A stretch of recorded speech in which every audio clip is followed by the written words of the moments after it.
13 Apocalypse Now Coppola makes his film like the Americans made war. In this sense, it is the best possible testimonial, with the same immoderation, the same excess of means, the same monstrous candor and the same success. The war as entrenchment, as technological and psychedelic fantasy, the war as a succession of special effects, the war become film even before being filmed. The war abolishes itself in its technological test, and for Americans it was primarily that, a test site, a gigantic territory in which to test their arms, their methods, their power. Coppola does nothing but that, test cinema's power of intervention, test the impact of a cinema that has become an immeasurable machinery of special effects. In this sense, his film is really the extension of the war through other means, the pinnacle of this failed war, and its apotheosis. The war became film, the film becomes war, the two are joined by their common hemorrhage into technology. The real war is waged by Coppola as it is by Westmoreland, without counting the inspired irony of having forests and Philippine villages napalm to retrace the hell of South Vietnam. One revisits everything through cinema and one begins again, the Molochian joy of filming, the sacrificial joy of so many millions spent, of such a holocaust of means, of so many misadventures, and the remarkable paranoia that from the beginning conceived of his film as a historical, global event, in which, in the mind of the creator, the war in Vietnam would have been nothing other than what it is, would not fundamentally have existed, and it is necessary for us to believe in this. The war in Vietnam in itself perhaps in fact never happened, it is a dream, a baroque dream of napalm and of the tropics, a psychotropic dream that had the goal neither of a victory nor of a policy at stake, but, rather, the sacrificial, excessive deployment of a power already filming itself as it unfolded, perhaps waiting for nothing but consecration by a superfilm, which completes the mass spectacle effect of this war.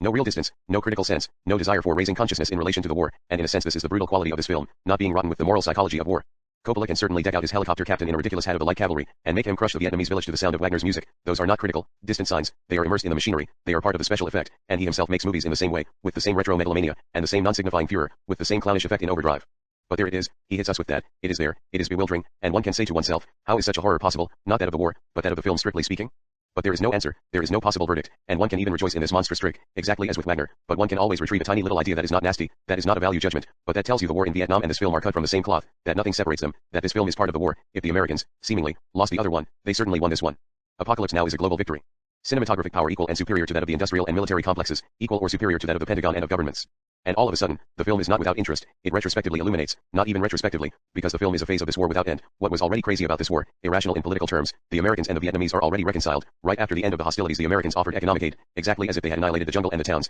exactly as they are making their film today. One has understood nothing, neither about the war nor about cinema, at least the latter, if one has not grasped this lack of distinction that is no longer either an ideological or a moral one, one of good and evil, but one of the reversibility of both destruction and production, of the imminence of a thing in its very revolution, of the organic metabolism of all the technologies, of the carpet of bombs in the strip of film.